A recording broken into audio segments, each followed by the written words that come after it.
Okay, I'm back for part two. Um, so what is life like in this in between awkward stage as Oliver Cromwell, the non-royal, is ruling? Well, it's quite interesting, and I'm just gonna give a flashback for all of y'all.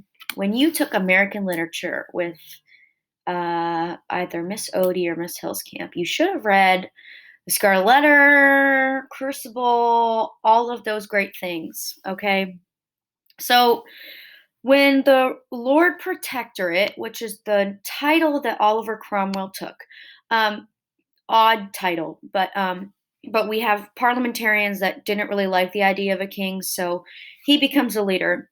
Um, well, life during interregnum is ruled by the Puritans. Puritans, well, they're just some killjoys.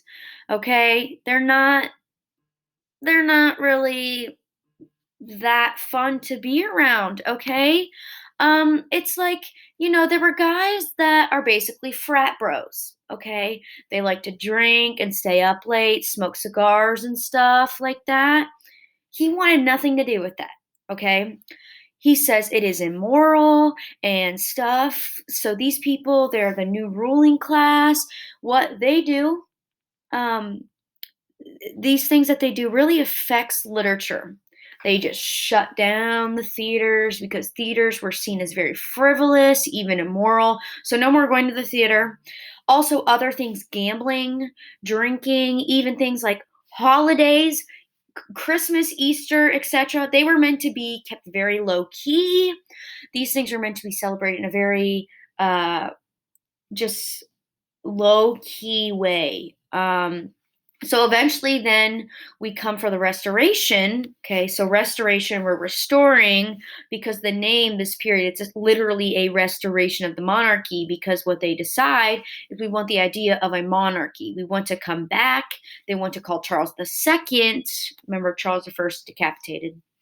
Um, because they want to bring on back, put them on the throne. This is also a restoration in other ways, of the things they mean the theaters restored, but a lot of other manners of public life are restored. So they're going back to the old kinds of trying to shed that Puritan austerity. One of the things that we get out of this partisan politics is the idea of two different parties. Okay, they have two very different approaches. It's kind of like what we have now. You have Republicans and Democrats who are have two very opposing ideas, and we see even now that comes to be a problem at some times. So on one hand, we have the Whigs. They are a newer power. These people are associated with trade commerce. Um, they are essentially new money. You kind of know that they're rising middle class, but also church dissenters. So essentially, your Protestant kind of people. They're not very much your progressive reform. Let's move things in a new way. Let's make the world better. On the other hand, then you have the Tories. This is the power drift. These people are very conservative. They want things to go back the way it used to be. They're landed, they're wealthy. So think of like the Whigs as more liberal, Tories, Republican. That's not really what they are, but let's just use that so your mind knows where, yeah. Okay, so Whigs are like rising middle class, more progressive, liberal. Tories are more Republican based, just so you can get a more modern twist on it. But Tories come from old money, they're wealthy.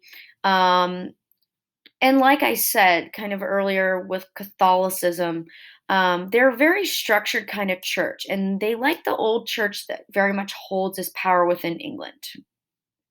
Um, the culture in the Restoration period, very radical.